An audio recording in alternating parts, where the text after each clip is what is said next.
Panjagutta police స్టేషన్లో నమోదైన కేసులో మాజీ మంత్రి హరీష్ రావుకు హైకోర్టులో ఊరట లభించింది. ఆయన అరెస్టు చేయవద్దని పోలీసుల్ని ఆదేశించిన హైకోర్టు తదుపరి దర్యాప్తు చేపట్టవచ్చని విచారణకి సహకరించాలని హరీష్ రావుని ఆదేశించింది. పంజాగుట్ట పిఎస్లో నమోదైన కేసు కొట్టివేయాలని హైకోర్టులో హరీష్ రావు పిటిషన్ దాఖలు చేశారు.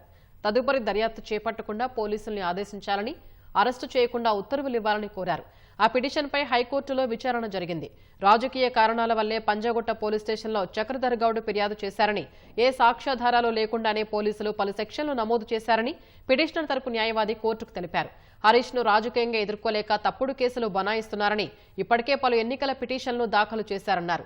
చక్రధర్ గౌడ్ గత నెల హైదరాబాద్ సిపికి ఫిర్యాదు చేశారని, సిపి ఆదేశాల మేరకు దర్యాప్తు జరిపాకే పంజాగుట్ట పోలీసులు ఫిర్యాదు స్వీకరించి కేసు నమోదు చేసినట్లు ప్రభుత్వ తరపు న్యాయవాది కోర్టుకు తెలిపారు. కొన్నేళ్లుగా వేధిస్తున్నారని చక్రధర్ గౌడ్ ఫిర్యాదులో పేర్కొన్నారని, తన ఫోన్ ట్యాపింగ్ అవుతున్నట్లు, ఆపిల్ కంపెనీ నుంచి సందేశం వచ్చినట్లు తగిన ఆధారాల్ని పోలీసులకు సమర్పించినట్లు తెలిపారు.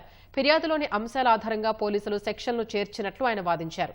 ఇరువైపులా వాదనలు విన్న హైకోర్టు హరీష్ రావును అరెస్టు చేయొద్దంటూ పోలీసుల్ని ఆదేశిస్తూ దర్యాప్తును కొనసాగించొచ్చని ఉత్తర్వులు జారీ చేసింది.